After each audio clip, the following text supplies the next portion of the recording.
Margie, welcome to our week 2 of Faculty Lounge, our new CETL podcast. How was your weekend? It was wonderful. Got to spend a lot of time with my granddaughter, so it was perfect. I love that. And outside was so nice. It was. It was very beautiful. It Yes, was nice to have the spring finally here. I know. I got my butt kicked at pickleball pretty bad.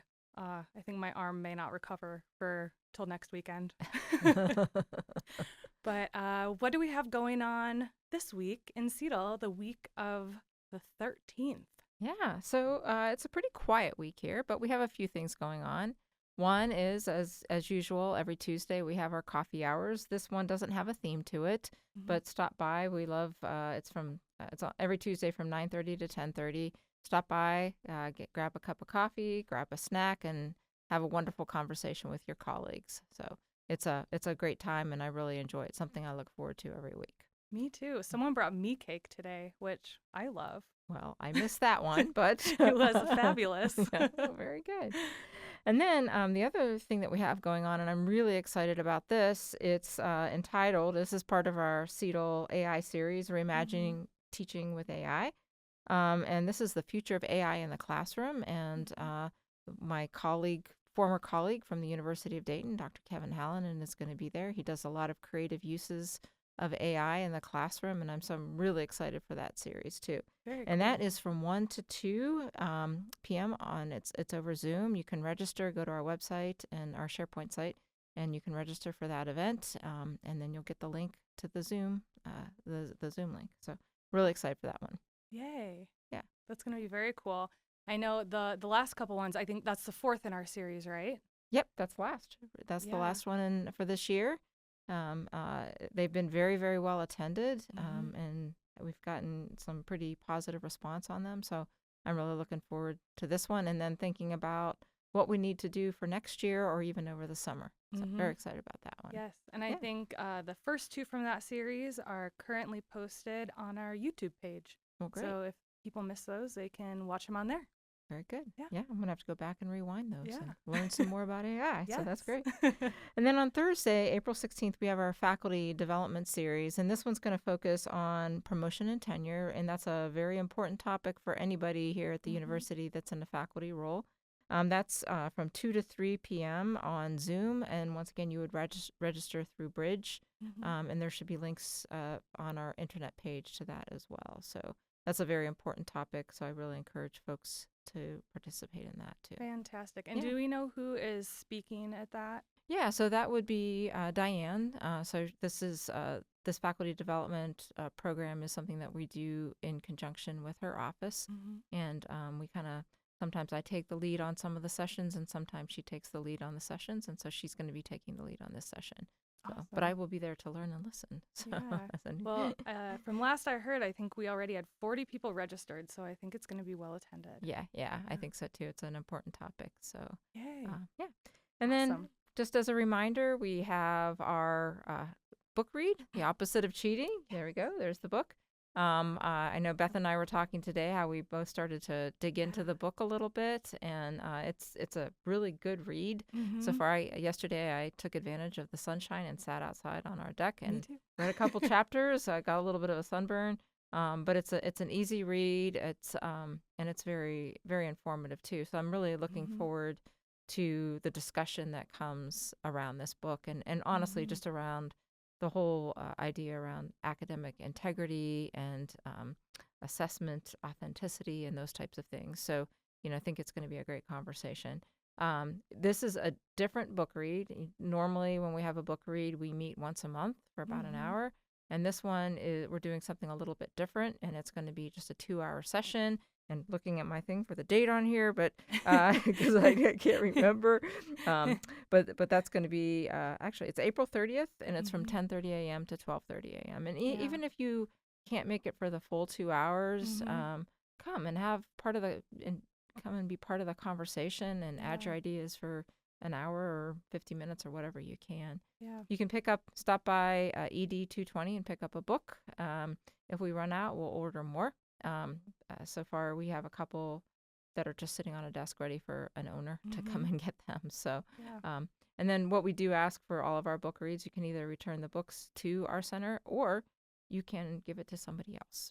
We just want the information to be passed on and it to not sit on a bookshelf. So. Yeah, and if our readers are on the fence, or if our listeners are on the fence about joining our book read, I think that after listening to our interview this week, they may be pushed over that fence, because our interview this week is with two of our lovely staff from the Writing Center, and they talk all about their AI workshop for students, and we get pretty deep into talking about all of the challenges with AI, kind of at our institution, and then beyond our institution, and then back to the institution. And so much of what they were talking about in the conversation, I was like, oh my gosh, I was just reading about this in chapter 1, but they hadn't read the book. So I was like, I can't say I read about this in chapter 1, but it was really exciting. So when you listen to the interview later in this episode, read chapter 1 because it will align, and it wasn't even prompted by me. Yeah. Well, I'm really excited to listening to that interview after having read chapter 1. Yes. Perfect. And then I think last but not least, we have our reminder of Title II remediation and the supports through our office. Very important reminder. That date is coming up, April 24th. That's just a couple weeks away, or less than that, right? Not doing my math very well here. Just as a reminder, we encourage you to just take a deep breath on this, but really to leverage the resources that we have available here at CETL. And there's a couple of those resources. The number one is each college has a accessibility delegate. Typically, those are an associate dean. Each college has a number of student accessibility assistants, and you can just work with your associate dean or your delegate to identify who those students might be. Some of the students will be working, not all of them, but some of the students will be working through part of the summer. In early June. So, if you're thinking about fall courses, it's great to think about that too. And then if you have something that's really, really tricky, and going to the resources that we have on our intranet page or beyond, it's beyond what is supported there, then we encourage you guys to reach out to us. Those resources on the intranet site are being updated on a regular basis. Thank you, Beth. Thank you, Malanga, to our two instructional designers that are creating wonderful content for that. So if you've gone to our YouTube page or you've gone to that site and you're like, well, I didn't really find what I was looking for, there's a couple of things you can do. Is one, let us know. Absolutely. So Beth can create more videos and Malanga can create more videos. But you might check back because somebody might have identified the same gap in knowledge and that there may already be a video there. So come and check us out often, right? Absolutely. So, and then we have, just as a reminder, we have scanners that can help make accessible PDFs.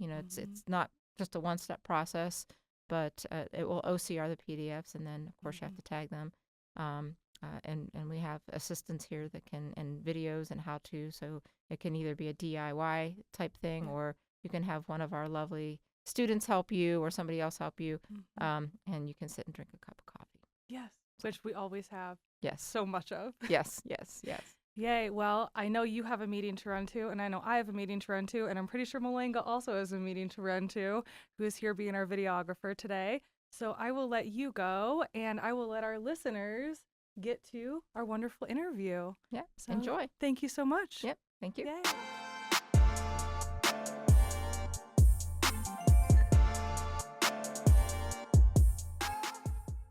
Hello, welcome to Faculty Lounge, our CETL podcast. Thank you so much for being here with me today. I'm Beth, your host. I'm an instructional designer here. For our listeners, we have two guests today, which is, we loved Michael last week, but two is obviously, twice as good as one. So we have two amazing people today from the Writing Center. We have Miriam Åkervall. And did I say your last name correctly? Yep. Okay, perfect. And then we have Emma Catherine Perry as well. And so did I say your name correctly? Yes, that was great. I Thanks. love it when I get it right. I was doing, I was hosting like a session the other day, and I stumbled on the last name like I ate it so, like, I practiced the last name beforehand, and I ate it so hard. Like, I was so embarrassed. I said it in front of so many people and recorded it. And then I had to, like, edit it and post it online of me messing up. Oh. So it's always, like, super fun when you get to just, like, watch yourself fail. But we learn. We go from there. Learning opportunities. Yes. So I like to start by asking you guys to share a little bit about yourselves and how you came to be at the University of Idaho. Because one thing that I love about the University of Idaho is I feel like we've all come here from like really odd paths of life and found ourselves in our places here.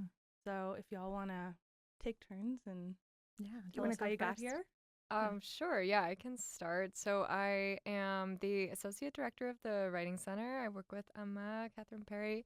And I came to the University of Idaho through the MFA program in creative writing. I had been working seasonally the 6 years preceding that. So I worked alternately on wilderness trail crews in the summer. And then in the winters, I worked at a cross-country ski lodge in central Idaho. So I was bopping around doing that kind of stuff for a number of years. And then I applied to graduate school to study poetry. And I immediately felt really at home at U of I. I was very excited to accept that position. And it's been a really nice home for me for the past 3.5 years. So I went through that graduate program and then had the opportunity to stay on and work in the Writing Center full time after that. Perfect. Yeah, I have been in Idaho finishing up my 3rd year now, so it's been 3 years.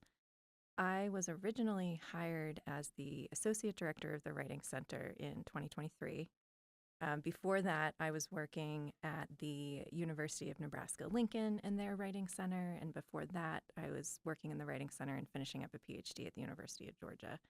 So cutting a bizarre sort of southeast to northwest diagonal across the continental U.S. When I got to Idaho as associate director in 2023, I was in that role for a year, and then I was the interim director for a year. And I'm just wrapping up my first full year as permanent director of the Writing Center. Oh my gosh, that's so cool. So what would you say are your favorite things or your favorite thing about University of Idaho? Why do you stay here instead of anywhere else? Yeah, I really appreciate and admire the collegiality is kind of how we talk about it, but in our English department specifically, but also in a lot of our campus partnerships. I'm trying to think about a more kind of specific and pointed way to talk about this. People chip in. People pull their weight and celebrate being part of a team here, and I really appreciate that. I also really appreciate how respectfully many of the folks we work with talk about their students and how dedicated to learning they are.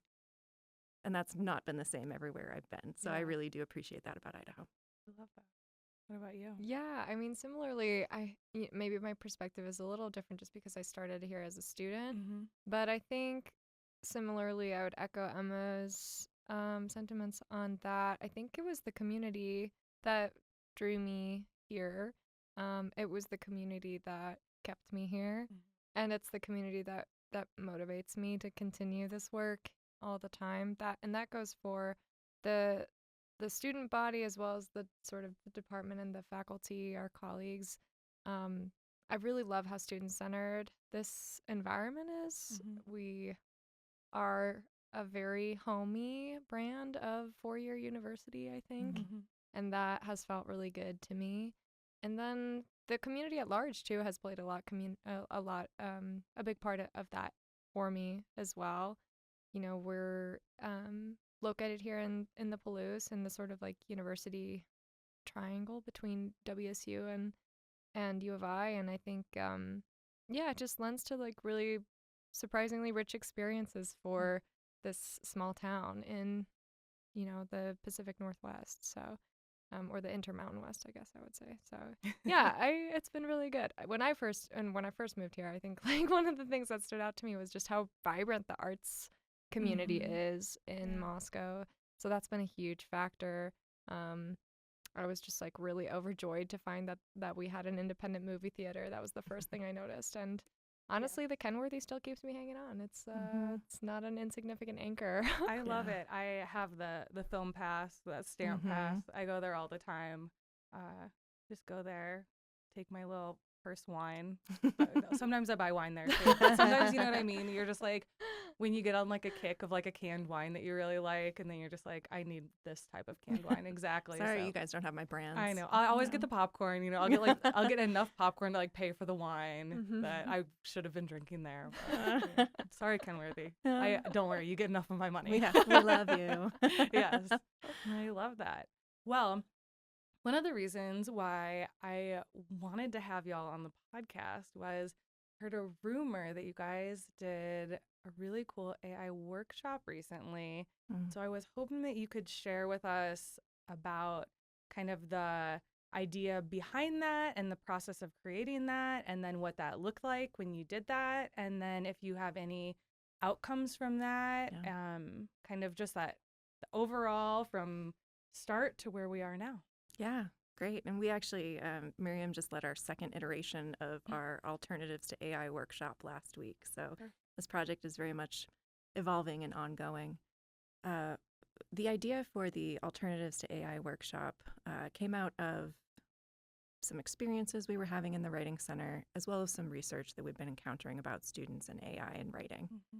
Some of the experiences we've been having in the Writing Center have centered on some confusing and just not satisfactory conversations that we'd been having in that space.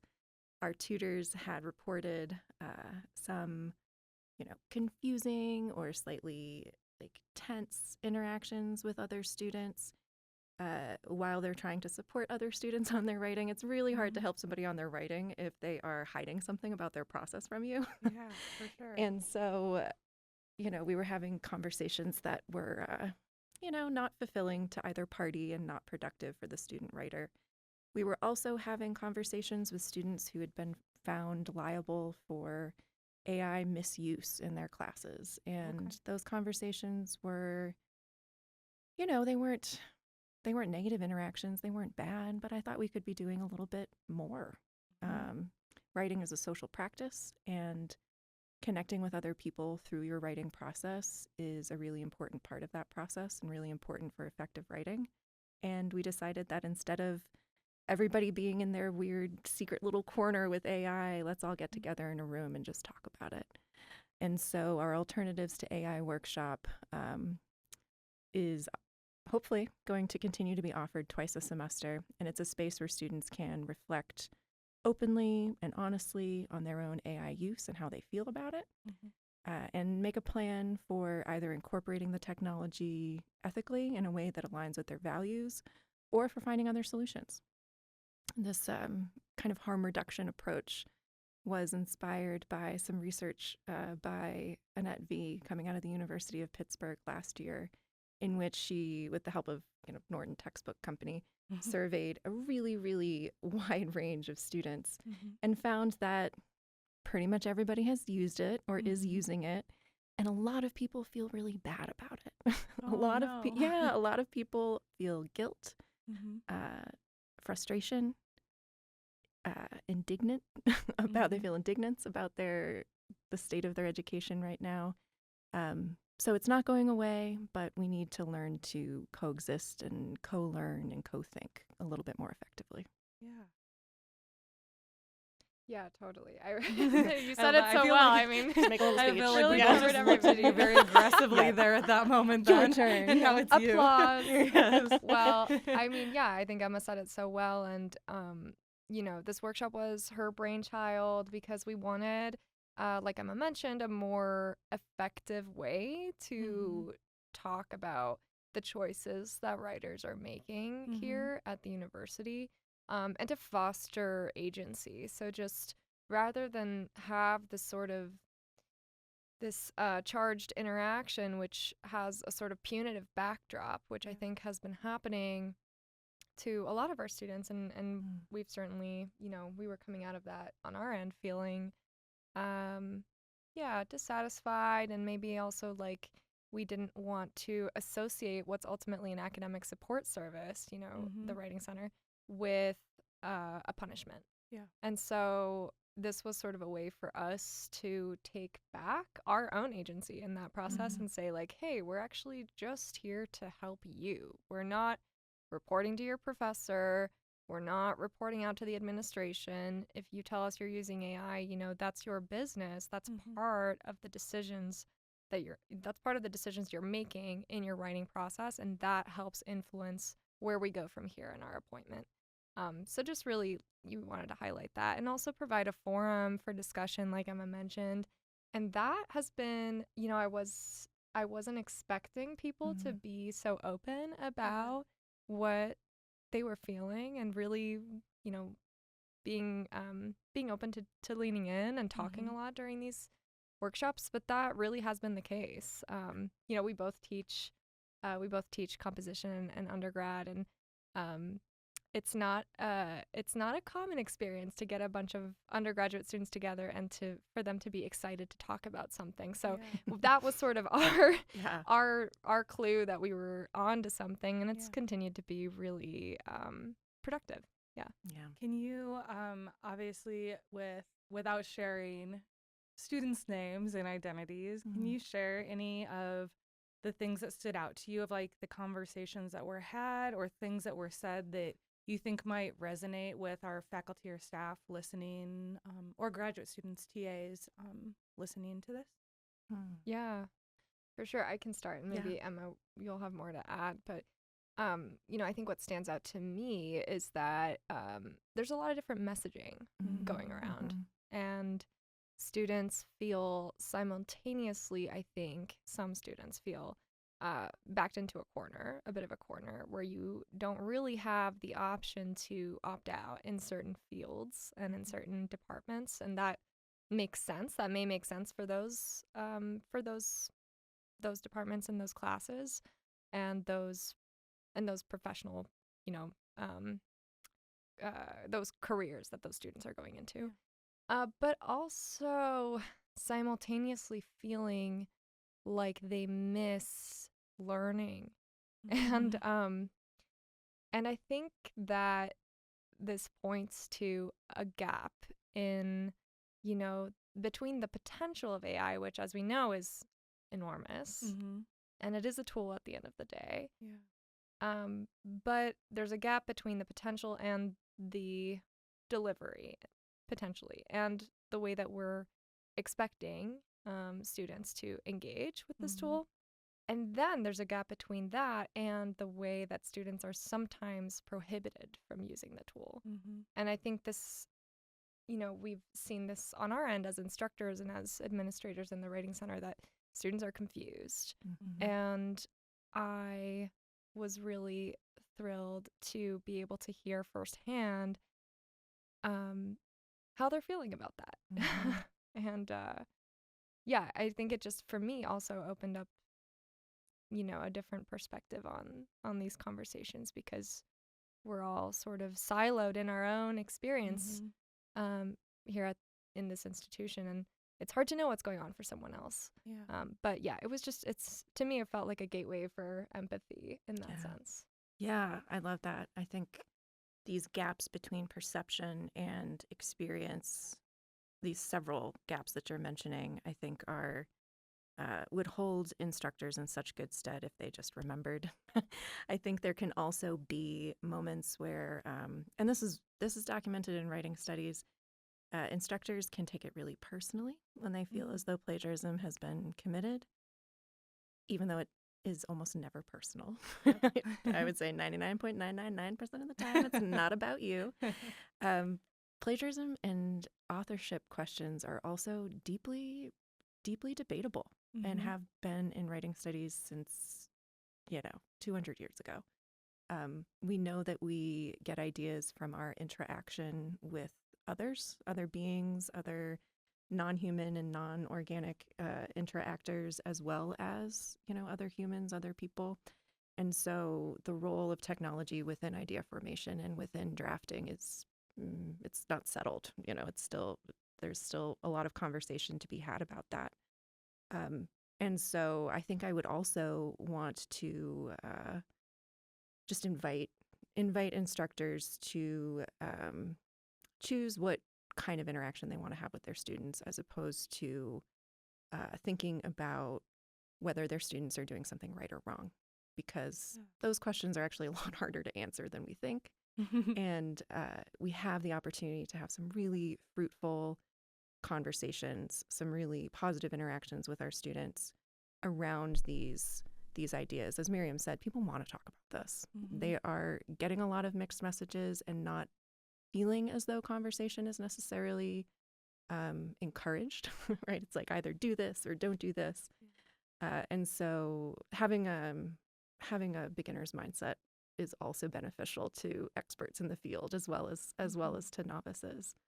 I will also say for our faculty, just thinking a little bit about student perceptions of faculty AI use and expertise.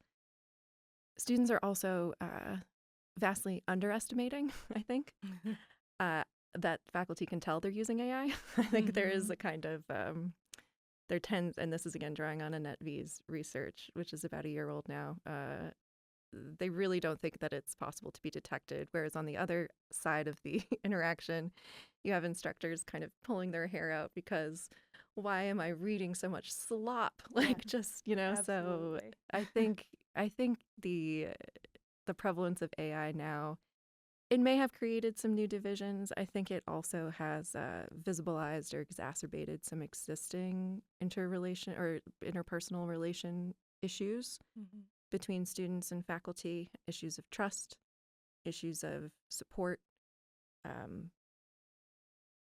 Yes, I think we have a lot of potential to have good conversations and to have supportive community building conversations around this that don't center on punishment or that punitive backdrop that you were talking about.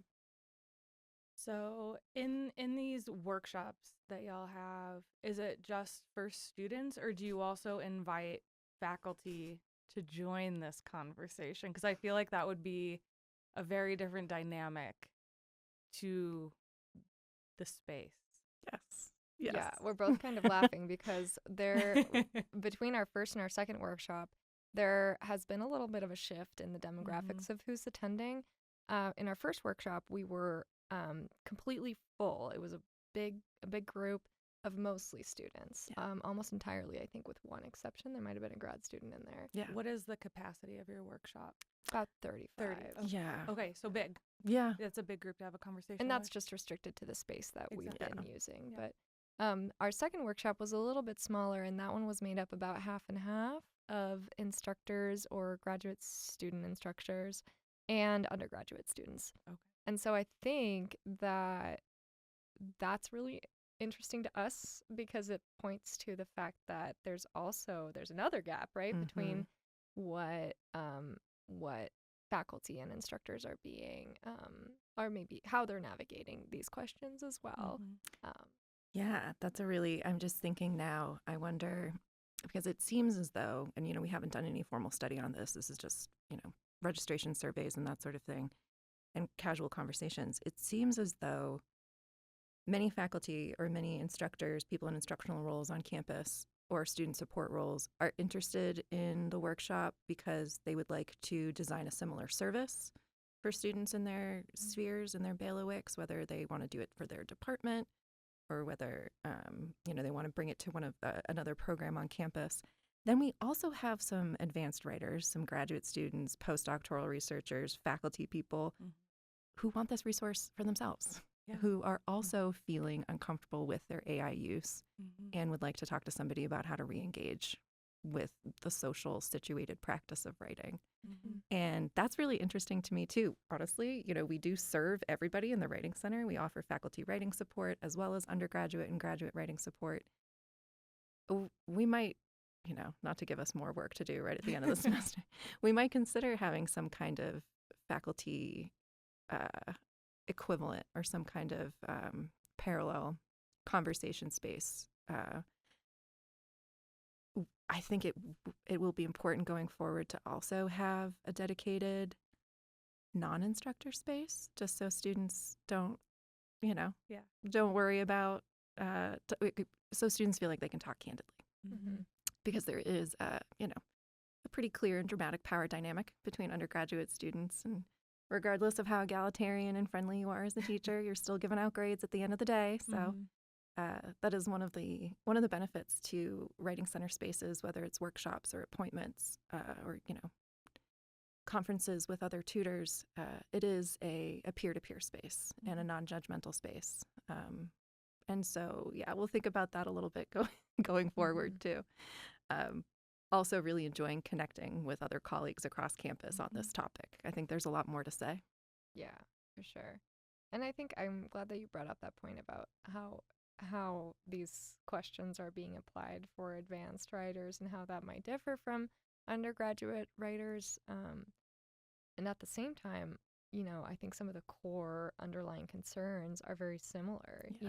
Like if I have ChatGPT review all the data that I'm collecting for this article journal or this, this dissertation that I'm writing, did I really do the work myself? Even if you are using the tool in what might be considered a more advanced and specific way, a less ethically ambiguous way, I think the underlying question is still about authorship and agency and am I the one who gets to feel proud of this at the end of the day? Yeah, because I was thinking about two different things while you were just talking there. Is one, I was just reading over a document from COGS, College of Graduate Studies, and I think their stance, because everyone is coming out with their stance on AI, will be like whatever you and your major professor determine is the appropriate use of AI in your research is the appropriate method for it, period. Yeah. So that could be none at all or like a ton for some people. Because I mean, and some people here do research with AI, so I think that's incredibly appropriate. But the other thing I was thinking of the Writing Center was, and this was just one of those things that popped up on my newsfeed, was there was that novel recently that came out. And I don't know much about it, but that it came out and then they like revoked it because they were like, oh, AI wrote it. Which to me, I was like, well, I don't know. Like if AI wrote it and you bought it and this person used AI to write it, like they used AI to create an art and people use AI to create art all the time. So you bought something they created with AI. Did you have a statement saying they couldn't use AI to create that piece? I don't know. I didn't read into it anymore, but have y'all read into it at all? I read some articles around it. We're both creative writers too. Yes, that's so why we I definitely thought that's why that popped up in my head when I was just thinking. I was like, COGS and this fun novel. Yeah, I mean, the question of how it applies to the literary arts is so, I mean, that's an entire universe of ethical quagmire that I don't know that I have like a clear takeaway about from that instance. I will say like one thing that it brings up for me is that, in literature and the humanities, all we really have to offer and what people stake their reputations on and what they make careers on is how they say something. And so I think that's why some publishers are very particular about whether or not you're incorporating artificial intelligence, and if so, how you're doing it and whether or not you're disclosing it. That all does feel very central to the concerns of that universe, of the arts. Whatever the details were of that particular situation, I can't say, but I think it may have had something to do with disclosure. Probably. Yeah. I also have no hard and fast answers, only current thoughts on it all. Which is perfect. That's what we're here for. We can get another interview next year. It'll be different. I think I was talking with someone the other day who, so this is, there's no citation trail here. I'm not sure where this is coming from. But talking about art and what we like about art, and Miriam, as you were saying, literary art, it's art made with language. And so the point is how you make it. The point is the craft. The point is here's what a human can do with their body and their intellectual constraints and their time and place and their language. And that's what makes something interesting. It's actually not very interesting if you can just, summon 300 pages out of the ether without using your body to do that work. And so I do think there's something there, something about craft, something about process. We're big into process over in the Writing Center. Yeah. It's all about how we do things. So I think that's something I'm kind of thinking about a lot, that art is what we can do with the constraints that we have. And maybe knowledge production generally is like this too. The point is not to do something perfectly. The point is to do the best that you can. And that's a much more valuable contribution than, some output that you can't see the inner workings of. I also am kind of a funny person, I think, within this conversation. I wrote a book using ChatGPT, not ChatGPT, GPT-2. Ooh. This is back in 2020. I love this. Yeah, I started working with GPT-2 in 2018, 2019. I had been living in the Bay Area before going back to grad school, and in between 2015 and 2020, AI was everywhere. Everybody was talking about it. Everybody I knew was working for, either crypto or AI. And that's part of why I had to leave California. I couldn't handle that anymore. I know. And it's found us. Yeah. Well, so I was, in conversation with people, and as a writer and as someone who's really interested in language, I was really interested in the promise of large language models. Yeah. What does that learning look like? What does it mean? How is it similar to human cognition and learning processes, and how is it different?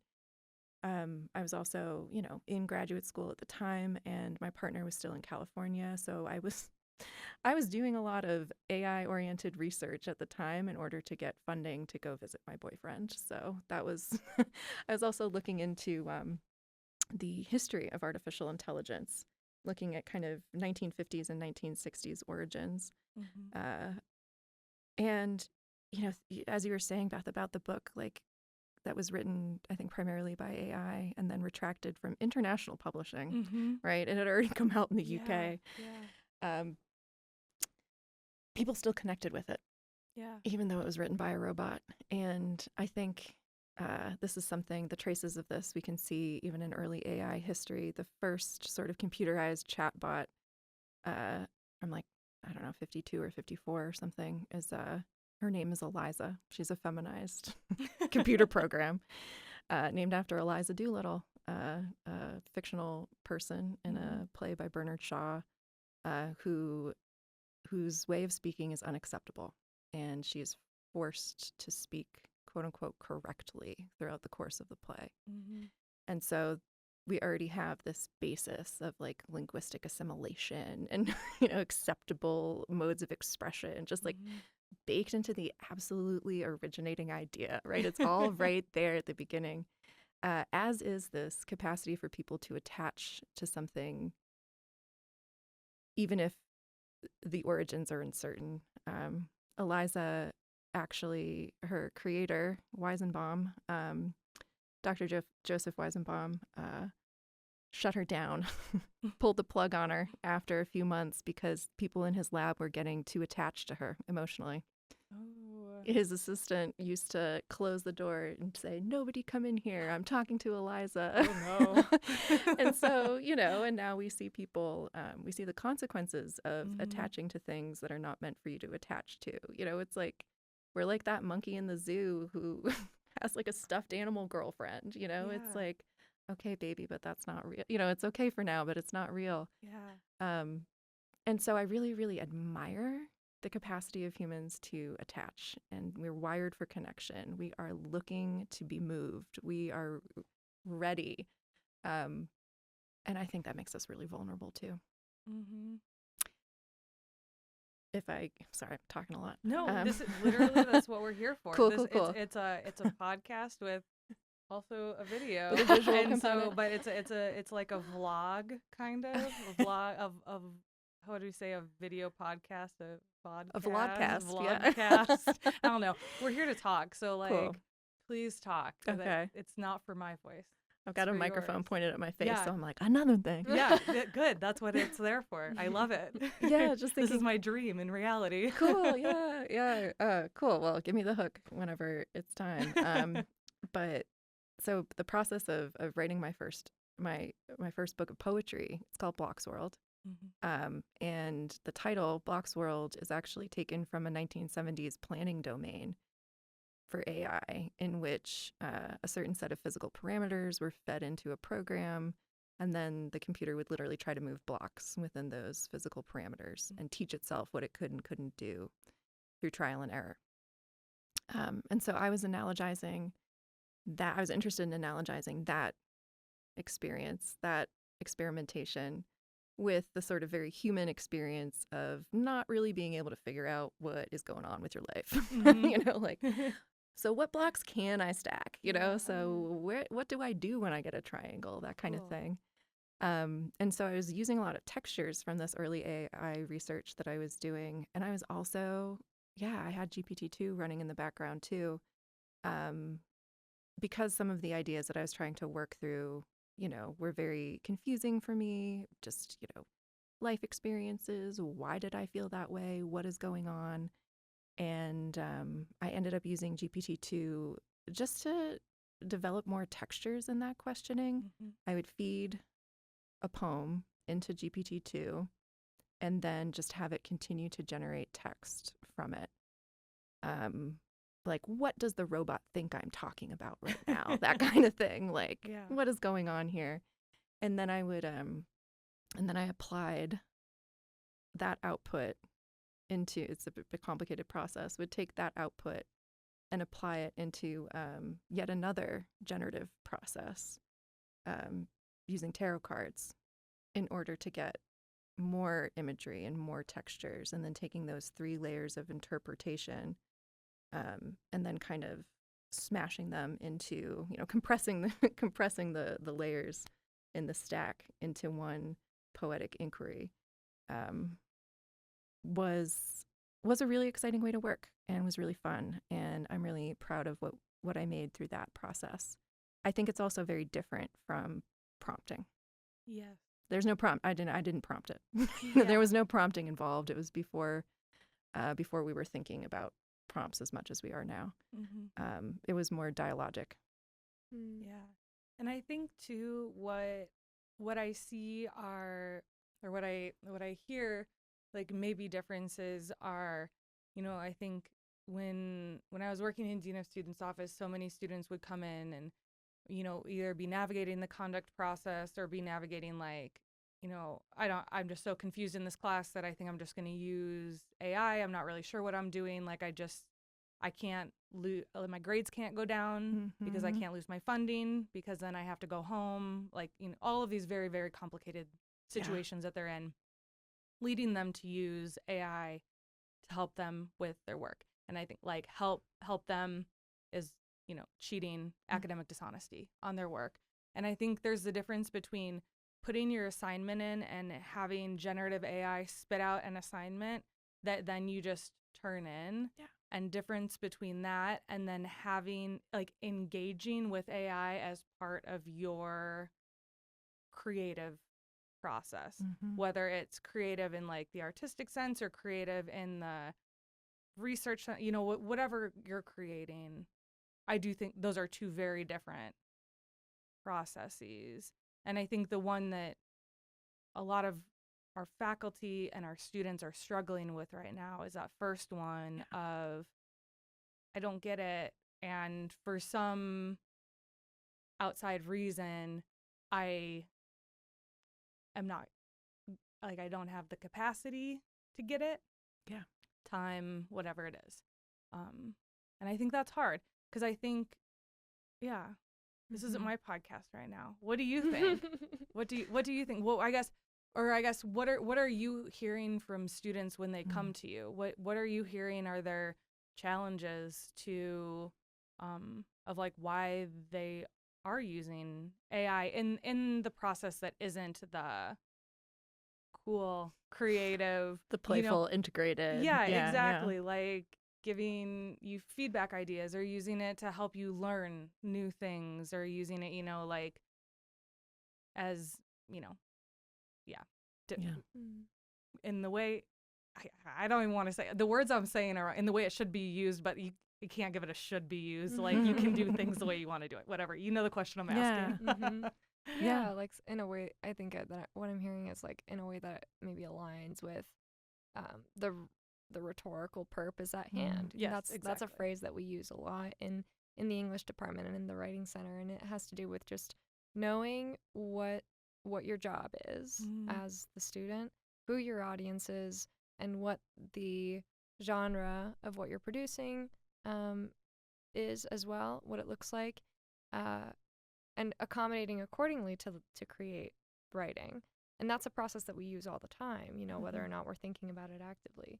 But to your question, you know, I think I'm really glad that you brought up Bloxworld, because I think it's such a great. I forget about her sometimes. I I'm like, love oh, her. yeah. She's beautiful and she's so amazing. I'm so glad I heard you read from her a couple years ago. But I think it does bring to light an interesting contrast between, you know, strategies versus shortcuts, which is something we were talking about the other day, right? Yeah. Like, That's a good way to are put it, you yeah. applying this technology in a way that serves your purpose specifically, or are you using it because of a need? You have you're lacking some part of the process, and you don't quite know how to access the resources you need to get it done. And I think what's also like present for me in this conversation is that AI has been a really good opportunity, I think, in a lot of ways for us to take a closer look at the way that we design and deliver education in this country, because it's showing the cracks, right, in the foundation. If students are this stressed and this afraid to put themselves on the page, then something is wrong, right? If the potential consequences are so high of making a mistake, to the point that it actually inhibits any learning to take place, then we have a much bigger problem than just the fact that this technology exists. Yeah, I think one of the most convincing and harshest critiques against higher education I've read recently described a college degree as basically just a certification that you can behave like a white-collar worker. And that, I know, right? And that you can show up on time and hit your deadlines and not be too problematic. And that's a huge bummer. And who can blame our students for adopting the utilitarian narrative of education that we have also been parroting?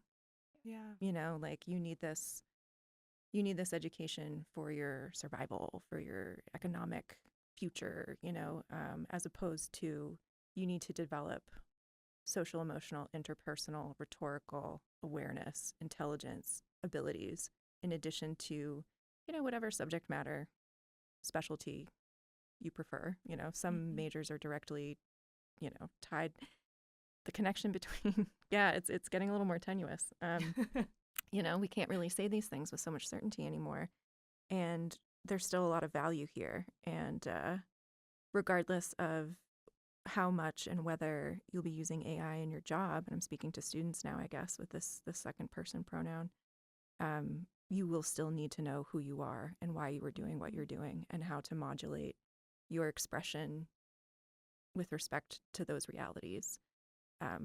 Speaking with some of our partners in industry, and particularly in engineering fields, and this is, you know, again, this is a study that came out a year or two ago, but you know, since GPT kind of hit the scene and became very mainstream in our conversations, folks, even in these fields that are very pro AI, and, you know, AI literacy will be a requisite of, you know, successful work in these fields, you still need to be able to check their work and to instruct the bot to do what it needs to do, because the robot doesn't have a purpose. The robot doesn't have an audience.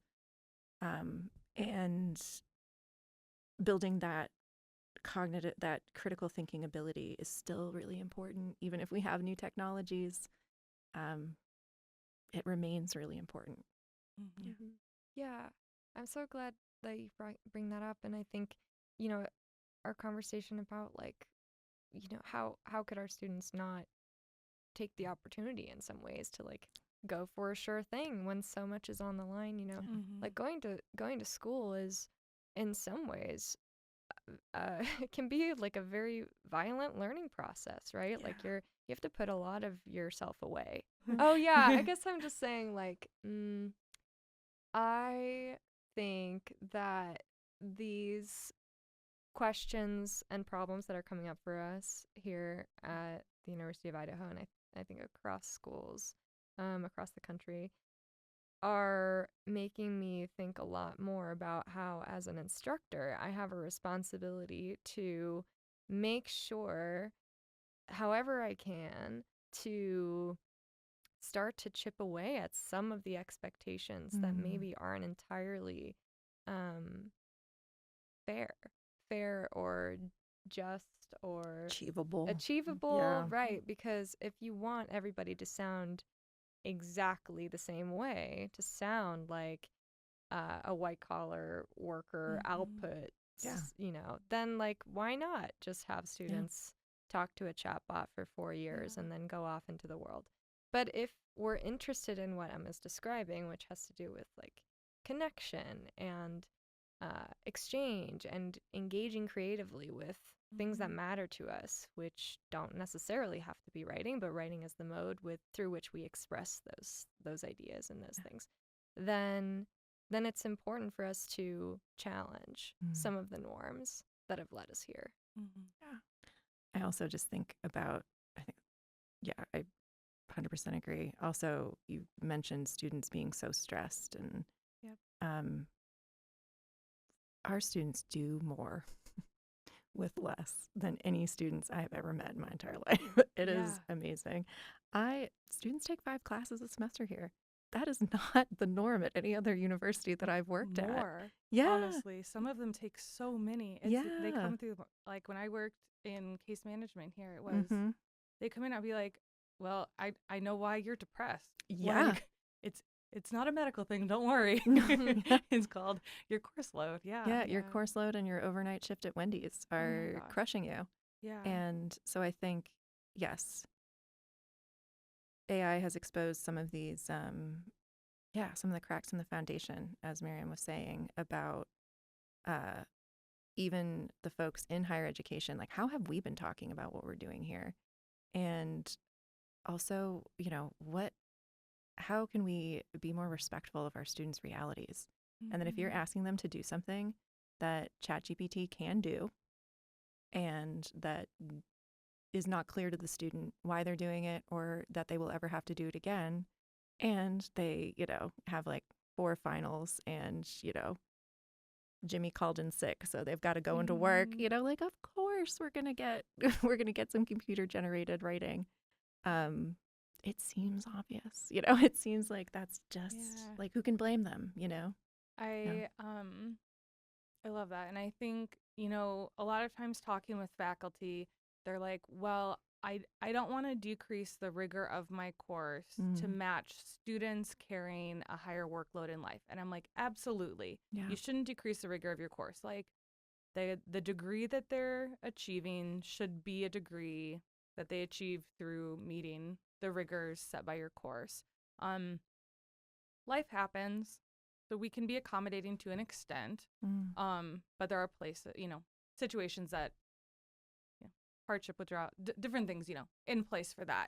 But the thing that you said that I think is most outstanding, but not in the wow way, standing out way, is the idea of creating assignments and assessments that AI cannot complete. And I think that is what I have been focusing on thinking about so much, is like how to create like authentic assessment, practical assessment that students care about, and that they'll see value in. Yeah. And I think that's really hard. And I think it's really hard when you've taught the same way for 1 year, 5 years, 10 years, 40 years, and then you're like, why do I have to change it all of a sudden? And I think it's because cheating is more accessible. You know, it's easier to do now, but I think it means that your assessment was always probably lacking. Yeah. Well, and it's more accessible in terms of, you know, barriers to actually like opening the computer program. Also, like socioeconomically more accessible now. Yes. Back in the day, you had to pay. You had to buy a paper. So only rich kids were cheating. Like when I look at the Chrome browser, it just says like, what were we looking at the other day? If you open up a quiz in Canvas, don't listen to the students. You open up a quiz in Canvas, and at the top it says Ask Gemini in the Chrome browser, and you click it, and on the right-hand side it gives you all the answers to the questions. And so like it prompts you at the top of the page automatically with this like, it's like this little temptation cookie to like cheat. That was something, it's like you don't even have to be like looking for it. Right. It's like and so like before, you know, you'd have to like find somebody, you'd have to get the guts to like ask them in person, because like we didn't have like texting or calling. I mean, even if you did have texting or calling, you'd have to like text or call them, but before then you'd have to like go meet them and be like, how much would it cost you to like write my paper for me? And they would be like, this amount of money, and you're like, okay, I'm making $5.25 an hour. How many hours do I have to work now to pay you to write my paper for me, or you know, whatever that was. And so and now you can get you can click, it just pops up. Cookie treat in the top corner. You literally don't even have to look. This is one of the modifications we made to the Alternatives to AI workshop between the first and second iteration was including some slides about how to turn those features off, because particularly for folks who want to reduce their AI usage. I mean, it's like you're an alcoholic and all the buildings are bars. You know, it's just, and like, the alcohol's free. Right. And people are offering it to you constantly, you know. It's really but then sometimes saying no, don't take it. Slapping it out of your hand. Slap it out of your hand. It poisons you. Right. You have alcohol, you wake up in the hospital. And the hospital is conduct office. Right. It's the dean of students. No, it's wild. It's wild. And it's one of the, you know, Miriam, you mentioned like assimilating into a learning environment or not assimilating into a learning environment like college can be a really like violent and difficult process for folks. And then especially if you're feeling socioeconomically marginalized because, you know, maybe some of your friends are working the overnight shift at Target, but, you know, not everybody is. And that's certainly not like the national discourse around what it is to be a college student, even though it's most people's experiences. But there's that, you know, marginalization, as well as just sort of general social, emotional, interpersonal atrophy of skill post-COVID, you know, just folks like wanting to reach for a lower friction, less interactive solution. Whereas before, because of the absence of, you know, technologies like this, because of the lower level of access, more solution finding might have taken place.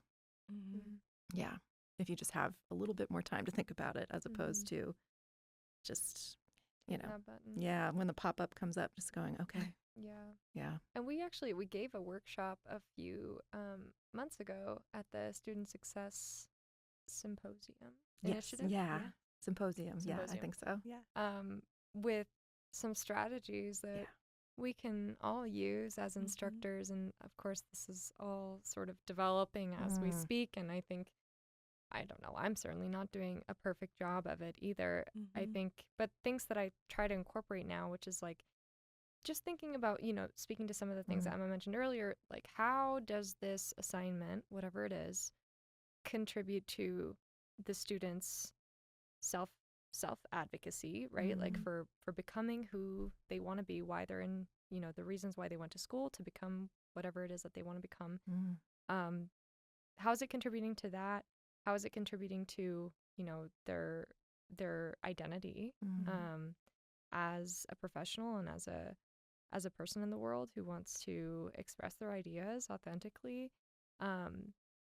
And we can take some of those questions into account when we're designing our course load, right?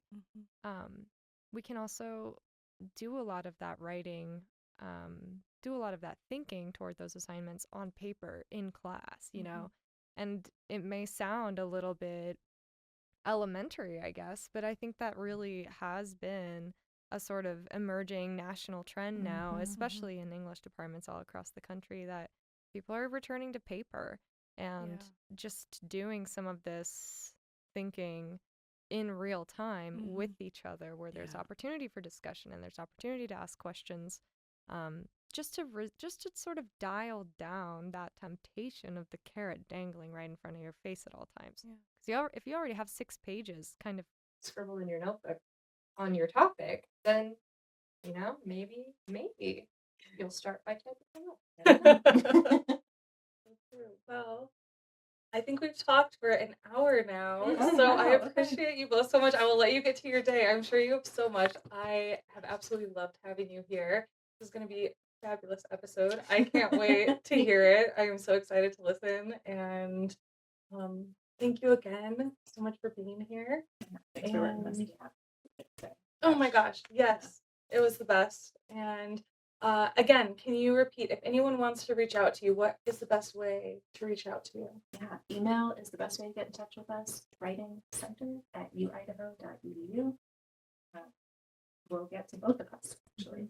Also, usually one or the other of us is in the second floor library writing center, so please feel free to stop by. We've been getting more drop-bys since we moved over to the library, and we're very, very welcoming and hoping that you'll just stop on by if you've got a question. Okay, perfect. Well, have an awesome rest of your week, and it's just going to be better and better weather, right? No more snow. Yeah, it's only April. What? No, it's June. Yeah. Yay. All right. Thanks for having us. This is really fun.